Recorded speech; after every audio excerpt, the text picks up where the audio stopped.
নমস্কার বন্ধুরা, রকমারি রান্নাঘরে তোমাদেরকে স্বাগত। সবসময় আলু দিয়ে ভাঙন মাছের রান্না করে খাই।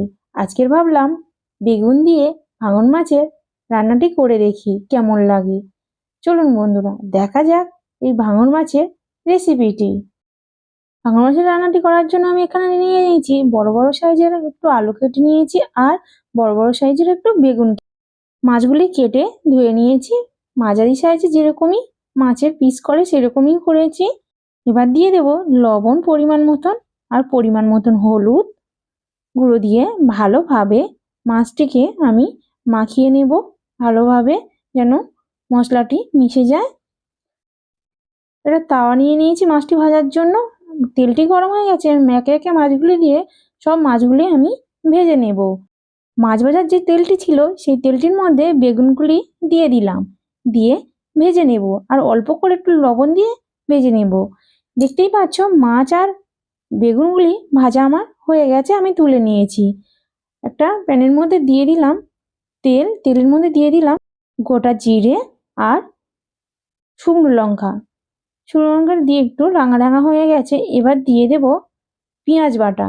পেঁয়াজ বাটাটি দিয়ে একটু ভালোভাবে একটু রাঙা রাঙা করে ভেজে নেব।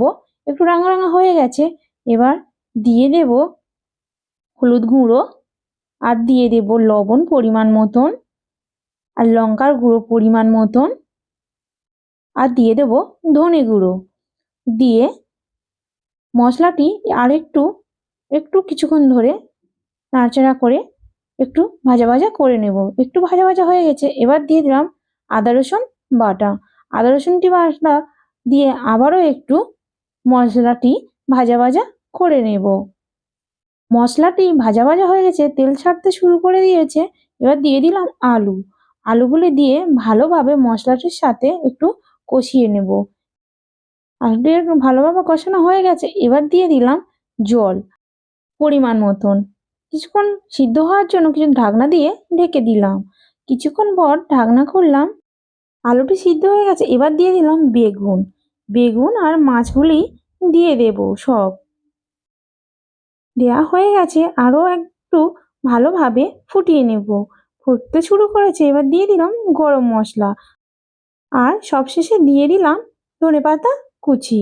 দিয়ে এবার তরকারিটা আমার রেডি হয়ে গেছে, এবার আমি নামিয়ে নেব।